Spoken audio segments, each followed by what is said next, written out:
Buenos días, hoy vamos a hablar acerca de la novela María de Jorge Isaacs, que es una de las novelas más representativas del romanticismo en Colombia. Como podemos ver, la foto en la portada pues nos anticipa un poco de lo que va la novela. Y aunque la palabra romanticismo nos evoque romance y amor, pues no es precisamente el origen de esta palabra. Sin embargo, pues el amor es uno de los tópicos más tratados en la literatura y como tal aparece en esta novela de Jorge Isaacs. Para empezar, podemos darnos cuenta de que Jorge Isaacs no es un personaje desconocido para nosotras ni ajeno a nuestra realidad. Si yo les preguntara quién aparece en el billete de 50.000 pesos, probablemente algunas de ustedes me podrían contestar, otros quizás no, pero si nos fijamos un poco más de cerca, veremos que debajo de la cara del personaje aparece su nombre, que es Jorge Isaacs precisamente. Y si aparece en nuestro billete de 50.000, que es uno de los billetes con mayor valor en nuestro país, pues nos hacemos cargo un poco de la importancia que tuvo a nivel cultural en la formación de la identidad de nuestra nación Colombia. Bueno, en esta clase vamos a introducirnos a Jorge Isaacs porque leeremos su novela María y aprenderemos un poco acerca de su vida, unos breves datos biográficos importantes que nos puedan servir para comprender mejor su obra. Luego veremos un poco de qué se trata la novela María, que es la más famosa, la que lo llevó a ser reconocido como un gran escritor. Y finalmente veremos algunas de las características del movimiento romántico, el romanticismo en Colombia en el siglo XIX. Bueno, para empezar, podemos hablar de Jorge Isaacs como un hombre con un gran talento. Se dedicó principalmente a la política, pero también pues le gustaba mucho la poesía, entonces escribió varios poemas, participó en varias tertulias literarias y finalmente escribió su gran novela María.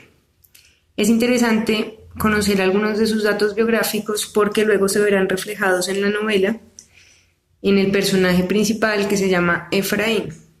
Podemos decir que de algún modo Efraín es un reflejo de la biografía de Jorge Isaacs, obviamente con algunas variaciones, pero tienen muchas cosas en común. Por ejemplo, Jorge Isaacs a los 11 años fue enviado a estudiar a Bogotá. En esa época los colegios buenos no estaban en todo el país, sino únicamente y sobre todo en la capital, y por esto sus padres se encargan de que él reciba la mejor educación para que llegue muy lejos y lo envían a Bogotá a una especie de internado. Es interesante pensar qué pasaría si a uno de ustedes lo enviaran sus papás a un internado, a otra ciudad ajena a su cultura, a su familia, pues siempre supone un salto, un apartarse de lo cercano que lo obligó a crecer un poco más rápido, pero en todo caso sí recibió una educación de la mejor calidad. Luego regresa a Cali y presta el servicio militar y muy pronto comienza a escribir sus poemas. Participaba en algunas tertulias literarias, concretamente una tertulia se llamaba El Mosaico, y allí pues ya avalan su obra como una buena obra y lo promueven para que publique sus primeros poemas.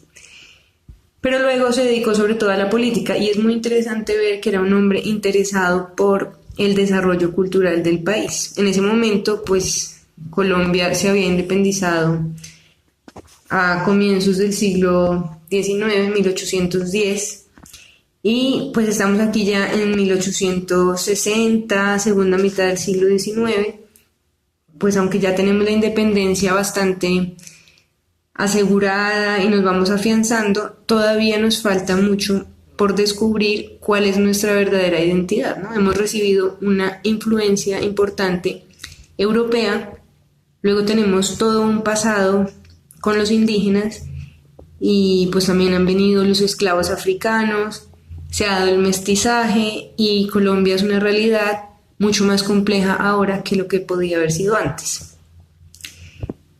Son los intelectuales en buena medida quienes van a ayudarnos a comprendernos, ¿no? A descubrir qué es lo que ha sucedido en Colombia a lo largo de todo ese proceso de colonia.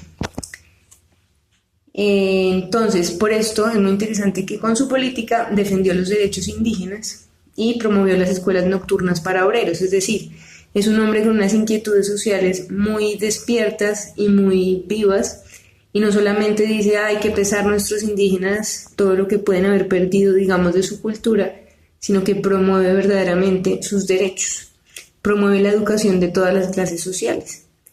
Y esto se va reflejado también de manera muy especial en la novela, donde veremos pues esclavos africanos, donde veremos personas mestizas, campesinos, señores hacendados, pero veremos que el trato que le dan los señores a sus esclavos es maravilloso.